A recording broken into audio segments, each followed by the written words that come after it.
গণঅভ্যুত্থান পরবর্তী বাংলাদেশে নতুন রাজনীতির পথে না হেঁটে বিএনপি জামাত অস্ত্রের মহড়ায় লিপ্ত হয়েছে বলে অভিযোগ করেছেন এনসিপির সদস্য সচিব আক্তার হোসেন। রাজধানী বিশ্ব সাহিত্য কেন্দ্রে জুলাই স্পিরিটে অনুপ্রাণিত এনসিপির সহযোগী সংগঠন ন্যাশনাল প্রফেশনালস অ্যালায়েন্সের আত্মপ্রকাশ অনুষ্ঠানে তিনি বলেন, পেশি শক্তির রাজনীতি মানুষ আর দেখতে চায় না।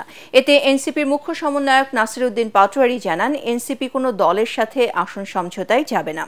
আসন বন্টনের রাজনীতি বাংলাদেশে আর চলবে না। রাজনীতিতে পরিবারতন্ত্র, সন্ত্রাস, ফ্যাসিবাদ ভেঙে ফেলার প্রত্যয় ব্যক্ত করেন এনসিপির নেতারা।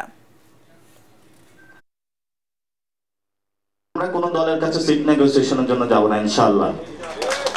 আমরা নিজেরাই দাঁড়াবো, কারণ রাজনীতি করেছে আত্মমর্যাদার প্রশ্ন। আত্মমর্যাদার প্রশ্নে আমরা এক বিন্দু ছাড় দেব না। যে সকল দলের নেতৃবৃন্দ রয়েছেন, আপনাদের মেরুদণ্ড কোনো বড় দলের কাছে বিক্রি করে দিবেন না। মেরুদণ্ড সোজা রাখুন, আমাদের সাথে আসুন, ইনশাআল্লাহ ঐক্যবদ্ধভাবে আমরা একসাথে রাজনীতি করব।